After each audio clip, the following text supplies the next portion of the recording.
The next part is pollination by water, hydrophily. आता आपण या अगोदर ॲनेमोफिली बघितली, जी परागीभवनाची प्रक्रिया जी असणार, पॉलिनेशन जे असणार ते आपल्याला हवेच्या माध्यमातून घडून येताना दिसत होतं. आता हायड्रॉस म्हणजेच पाणी, काही वनस्पती या पाण्यातसुद्धा आपल्याला आढळतात. त्यांच्यामध्ये the pollination can occur through the water which is also a biotic agency. Found only some 30 genera of aquatic monocots. Example, Vallisneria, Zosteria and Ceratophyllum. These are the example regarding to the carry out the hydrophily in the plants. Adaptations in hydrophilous flowers means which types of changes can take place in the plants or regarding to the flowers particularly. Flowers are small and inconspicuous. These are flowers and which are small in size. Then perianth and other floral parts are unwettable.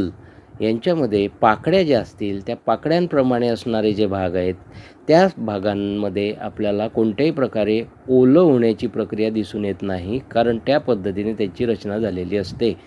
Pollen grains are long and unwettable due to presence of mucilage. परागकण जे आहेत, pollen grain जे आहेत, त्यांच्यावर एक विशिष्ट प्रकारचा चिकट अशा प्रकारचा द्रव पदार्थ आपल्याला त्यावरती आच्छादलेला दिसून येतो, ज्यामुळे पाण्यात असणाऱ्या या वनस्पतींमधील परागकण जे आहेत, पोलन ग्रेन जे आहेत, ते ओले होत नाहीत आणि त्यामुळे ते सडण्याची भीतीसुद्धा त्या ठिकाणी राहत नाही. Nectar and fragrance are lacking in flowers. As we know, the hydrophilous flowers are pollinated with the help of hydros means water, and water is also a abiotic agent which carry out the pollination process and do not have any sense of taste or smell. Hence this type of structures cannot develop in the flowers of these plants which are found in aquatic habitat. Hydrophily is of two types. आता hydrophily जी असेल ती दोन प्रकारची असणार. According to the position of the flowers and the pollination, the hydrophily are divided in two types. First is hypohydrophily. Pollination occurs below the surface of water. When the flowers are beneath or inside the water and pollination can occur, that type of pollination is called as hypohydrophily. Here the pollen grains are heavier than water, sink down and caught by stigma of female flowers.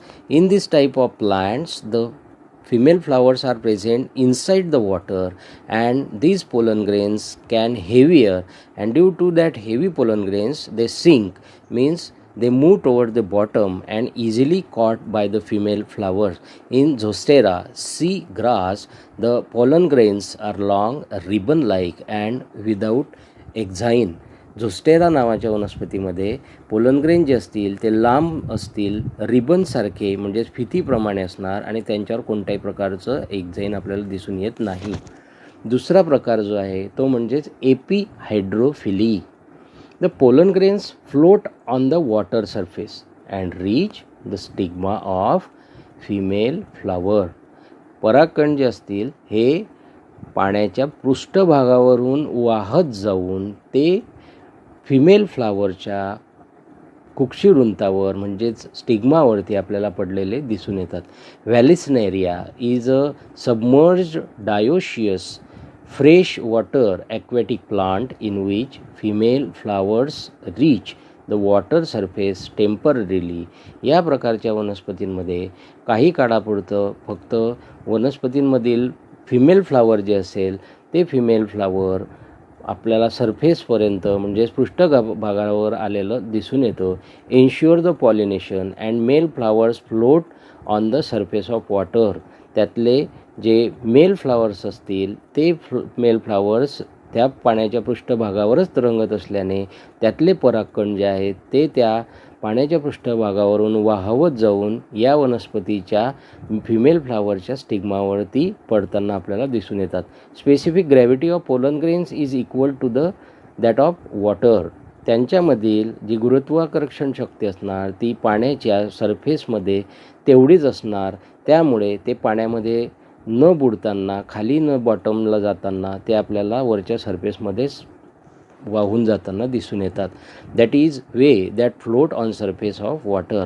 Some aquatic plants are anemophilous. आता काही वनस्पती जरी पाण्यात आढळत असल्यात, some plants are found in the aquatic habitat but still they show the anemophilous conditions. म्हणजेच वाऱ्याच्या माध्यमातून त्यांच्यामध्ये परागीभवनाची प्रक्रिया आपल्याला घडून येताना दिसून येते.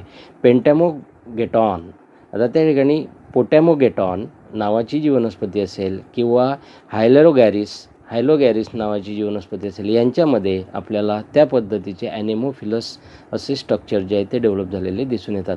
सम ॲक्वॅटिक प्लांट्स आर एंटोमोफिलस.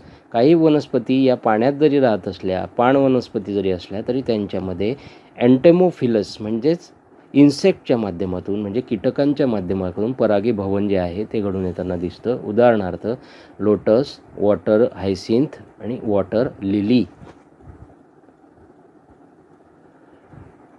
पुढचा भाग आहे बायोटिक एजंट. ज्या पद्धतीने अबायोटिक एजंट म्हणून आपण विंड आणि वॉटर म्हणजे अजैविक घटकांच्या माध्यमातून पॉलिनेशनची प्रक्रिया अभ्यासलीच, आता त्याच पद्धतीने काही जैविक घटक किंवा सजीव हे सुद्धा पॉलिनेशन प्रक्रियेला उपयोगाचे ठरतात. ते कोणते कोणते आणि कशा पद्धतीने ते आता आपण बघूया.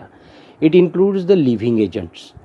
About 80% of plants required the help of other living moving creatures such as insects, birds, bats, snail to transfer their pollens from one flower to another. These also sustain our ecosystem and produce natural resources by helping plants to reproduce. या पद्धतीने अनेक जैविक घटक जे असतील, ज्यामध्ये पक्षी असतील, वटवाघळं असतील, गोगलगाई असतील, कीटक असतील, त्या पद्धतीने सर्व घटक जे आहेत ते या वनस्पतींना परागीभवन म्हणजेच पॉलिनेशन घडवून आणण्यासाठी मदत करतात आणि एक प्रकारे आपल्या या जीवसृष्टीमधल्या वनस्पतींना पुनरुत्पादन प्रक्रियेमध्ये उपयोगी ठरतात. त्यातला आता पहिला प्रकार पॉलिनेशन बाय इन्सेक्ट्स एंटेमोफिली. ज्या वेळेला कीटकांच्या माध्यमातून परागीभवन पॉलिनेशन घडून येताना दिसतं त्यावेळेला त्याला म्हटलं तर entomophily. It occurs in rose, jasmine and cestrum. त्यामध्ये जर आपण बघितलं तर काही वनस्पती ज्या आहेत त्यांच्यामध्ये आपल्याला या कीटकांच्या माध्यमातूनच परागीभवन जे आहे ते घडून येताना दिसतं. Adaptations in the anemophilous flowers.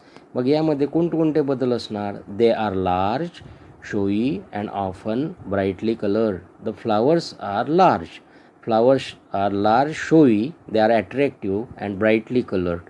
The flower produce sweet odor. As the sweet odor is there, means a sweet smell is there, number of insects are attract towards these flowers and have a nectar glands. Due to getting this nectar from that flowers, number of insects or other creatures visited to these flowers and the pollination can occur. The stigma is rough due to the presence of hair or is sticky due to the mucilage secretion. त्यातली जी stigma असेल ही sticky असणार आणि त्या ठिकाणी त्या म्युसिलेज सिक्रेशनमुळे सहजासहजी त्यावरती परागकण चिटकतील. The pollen grains are spiny and surrounded by a yellow sticky substance called as pollen kit.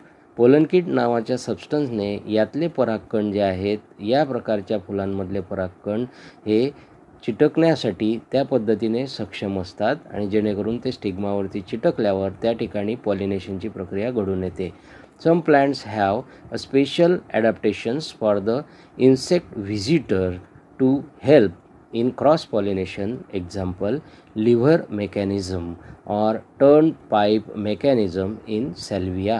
काही वनस्पतींमध्ये काही विशिष्ट पद्धतीने लिव्हर पुल मेकॅनिझमच्या माध्यमातून ज्या वेळेला कीटक जे आहेत ते आतमध्ये प्रवेश करतात त्यावेळेला वरचा भाग हा स्टॅमेनचा त्यावरती बेंड होणार, वाकणार आणि त्यांच्या पंखांना ते जे परागकण आहेत ते चिटकतील. दुसऱ्या फुलाला ज्या वेळेला तोच कीटक किंवा त्या ठिकाणचे ते पक्षी ज्या वेळेला परत जातील आणि त्या ठिकाणी नेक्टर जमा करण्याचा प्रयत्न करतील त्यावेळेला त्या फुलांमध्ये ते परागकण टाकलं जाण्याची प्रक्रिया आपल्याला होताना दिसून येते.